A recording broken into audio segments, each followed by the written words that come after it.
In this video, we'll guide you step by step through how to create these marble effect love heart clamshell wax melts.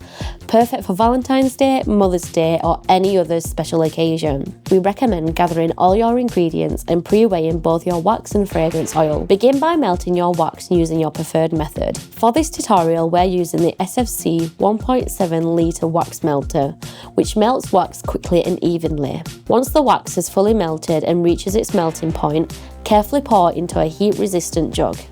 Allow it to cool until it reaches the recommended pouring temperature. While the wax is cooling, prepare your clamshells. Using chip colour dyes, add a small amount of colour directly into each clamshell cavity.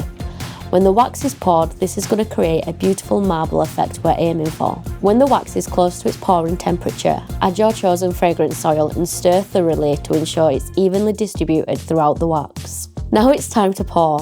Slowly and carefully pour the wax into each clamshell, taking care to avoid introducing air bubbles. Fill each cavity right to the top. Leave the wax melts to set overnight until it's fully solid. And that's it, your marble effect love heart wax melts are complete. If you enjoyed this video, don't forget to like and subscribe for more wax melt making tutorials.